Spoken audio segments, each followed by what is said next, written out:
because of the abnormal functions of the pelvic floor muscles, either because of their increased tone or decreased tone or inappropriate coordination of the muscles. And alteration in the ligamentous support causes pelvic organ prolapse, and all these are a part of broad spectrum term pelvic floor dysfunction.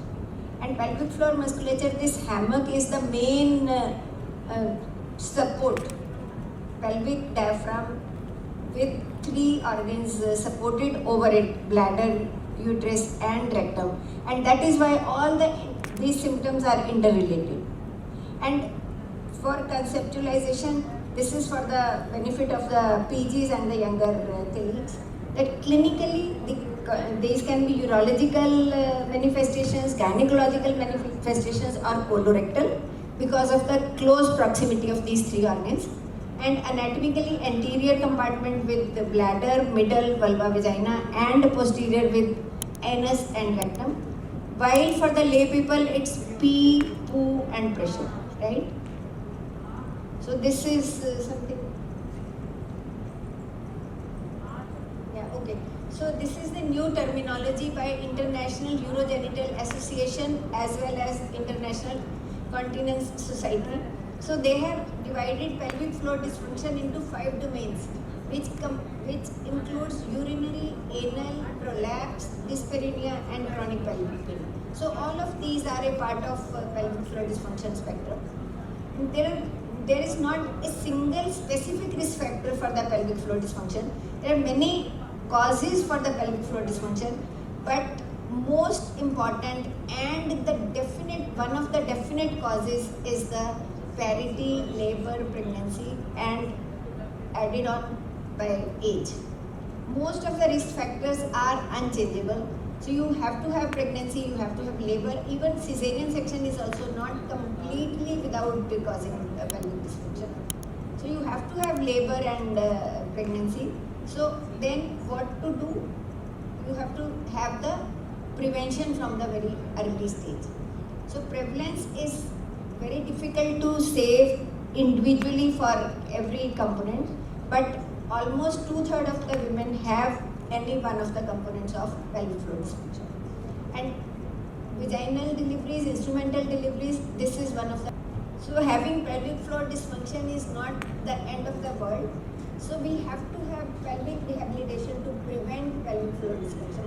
This is just like analogous to the computer working. When you overwork, make the computer overwork, you need to reboot it. So these pelvic floor dysfunction is the predictable consequence of overusing your pelvic floor muscles. So you have to reboot your pelvic floor muscles. So even in the literature there is evidence of the fact that if the women are knowledgeable about this, then they are likely to have reduced prevalence, because then they will be careful about the prevention. So just as potty training is done and required to prevent accidents in the childhood period, similarly fixing leaking taps is a thing which is by the pelvic floor muscle training program. So postpartum rehabilitation. During the postpartum rehabilitation, pelvic floor muscle training is the first line which is most effective and most useful.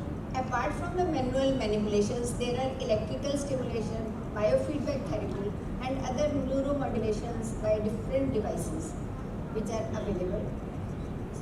And there are established results that antenatal as well as postpartum PFMT program helps to prevent urinary incontinence in late pregnancy as well as after delivery. Preventive effect is long lasting, and the best results are if this is started from the early pregnancy as well as continued in the postpartum period. But however, more standardized high sample and longer follow-up studies are needed. And as I will show you during the literature result, that there are very few studies available from the postpartum rehabilitation. So when to start the postpartum rehabilitation? In one of the randomized controlled trials, it has been started as early as day 2. And under the supervision of physical therapists, it really gives a good result. So these are some of the examples of the pelvic floor rehabilitation from the postpartum period, which have positive effect on the urinary symptoms later on, and they prevent in the urinary incontinence prevalence if done properly and from the early part of postpartum. And so then there are after the exercises, then there are Kegel training devices, which also may improve the symptoms and increase muscle load. The advantage is that they can be used at home, but disadvantage is that there is not much motivation when patient is left alone to use them, and also there is lack of strong scientific evidence regarding the proof of utility of these training devices, because they are mostly not used properly.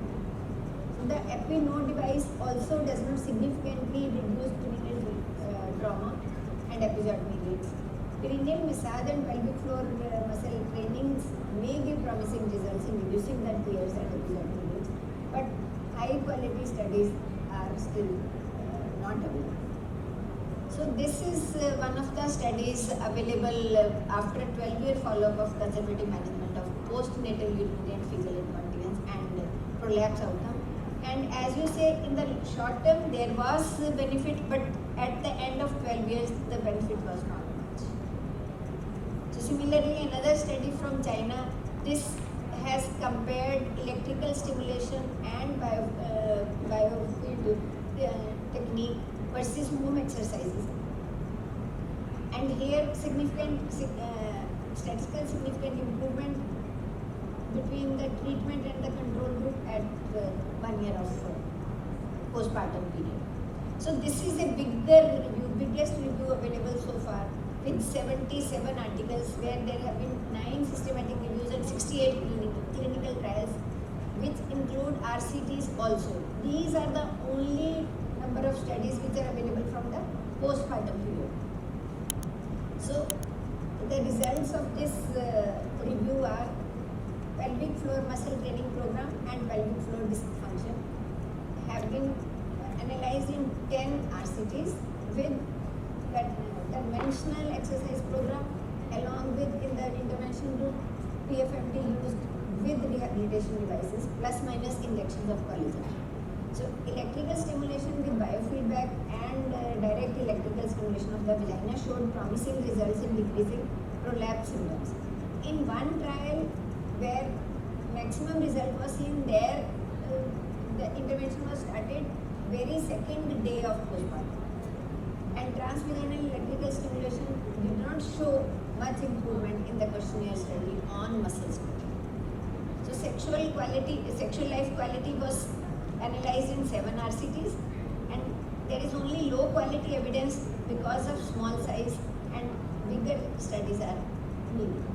So similarly, for urinary incontinence prevention, maximum studies are for urinary incontinence prevention, and we also know that urinary incontinence prevention definitely is improved by the pelvic floor muscle training exercises.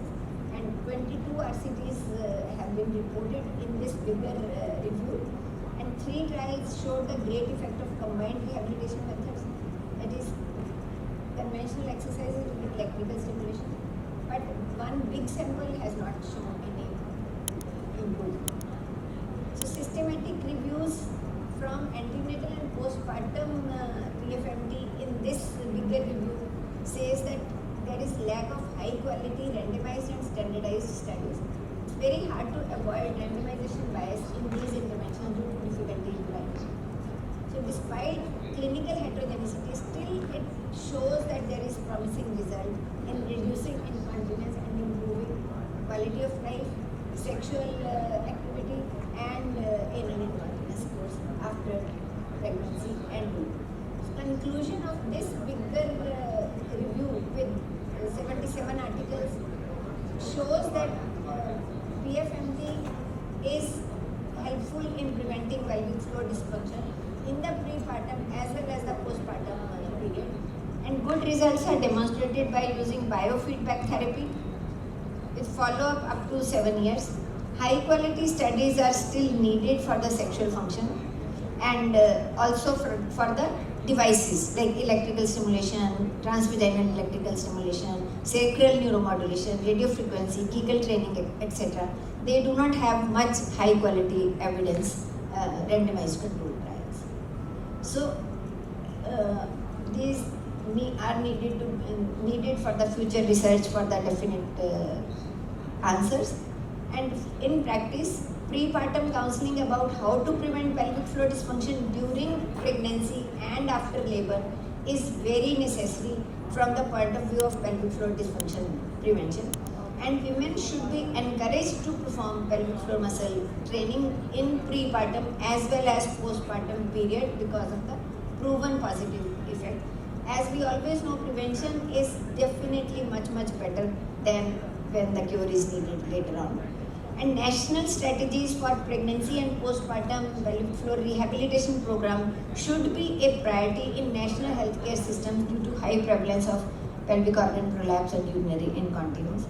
And in Europe, in few countries, these programs are available in the national healthcare programs, but in USA still no.